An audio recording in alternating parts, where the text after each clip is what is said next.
beautiful. That's the word everyone used to describe Sherri Papini.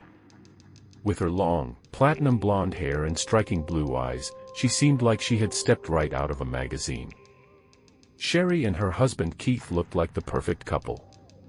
They lived in Keith's childhood home in Redding, California, raising 2 young children in what appeared to be the perfect life. But beneath that picture-perfect surface, something dark was lurking, something that would soon tear their idyllic world apart. It was November 2, 2016. Keith Papini returned home from work at Best Buy to find his house eerily empty. No Sherri. No kids. The silence was unsettling, but Keith didn't panic. Instead, he calmly pulled out his phone and checked Sherri's location on the Find My iPhone app. She was only about a mile away, near Sunrise Drive and Old Oregon Trail. Keith assumed she had gone for a jog. But when he arrived at her location, what he found sent shivers down his spine. I looked around outside, but at the time I was like, I'm sure they're all together. I had no reason to believe otherwise. He opens up an app on his iPhone to see if he can track Sherri's location. I did the, Find My iPhone app, and it showed where her phone was. So I assumed that's where she was, and I assumed that the kids were with her. Where did the Find My Phone app show that Sherri was and you thought with the kids? On near our mailbox, which is a ways away. It's about a mile away, actually. Are you worried? Not quite yet. And now I'm looking for a phone because it's saying it's here, it's here. And it did not take me long. It was right off the road. Keith is stunned.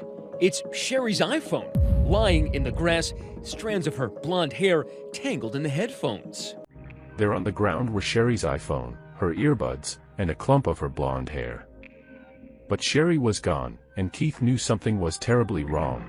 The disappearance of Sherri Papini quickly became national news. Described as a supermom, Sherri's abduction tore at the hearts of everyone who heard the story. A young mother, ripped away from her beautiful family. How could this happen? For 22 days, Sherri was missing.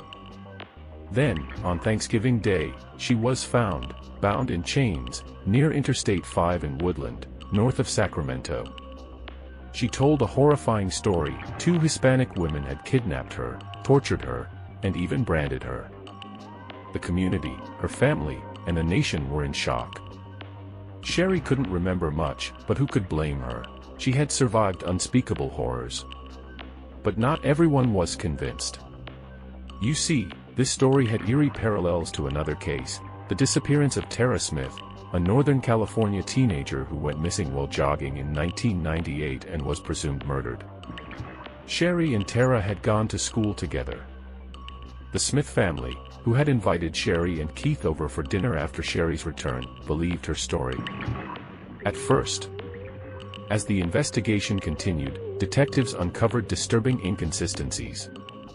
DNA found on Sherri's clothes didn't match her or her husband. It belonged to an unknown man. And when that DNA was finally matched, it led to a man named James Reyes, a 37-year-old from Costa Mesa, California. But Reyes wasn't just an anonymous kidnapper. He had a very different story to tell. According to Reyes, Sherri wasn't abducted. She had planned her disappearance and convinced him to help. Reyes confessed that Sherri had stayed at his apartment, where she inflicted injuries on herself, including branding. He described how she asked him to help her lose weight, bruise herself, and even brand her with a hot tool, purchased from a local Hobby Lobby. Sherri's story of a terrifying abduction had all been a lie. The public had rallied around Sherri, but her hoax came at a tremendous cost, more than $230,000 in public funds and countless hours of police work. In early 2022, Sherri was charged with making false statements, mail fraud, and fraudulently claiming over $30,000 from California's Victim Compensation Fund. Though she faced a 35-count federal indictment, she eventually pleaded guilty to just 2 counts, mail fraud and lying to law enforcement. Sherri was sentenced to 18 months in prison, but served less than a year before her release in August 2023. And so ends the twisted tale of Sherri Papini, a story that captivated the nation, only to reveal a web of lies. What drives someone to create such a deception? Was it desperation, a cry for help, or something more sinister? Let me know your thoughts in the comments below, and if there's a story you'd like to hear next, drop your suggestions.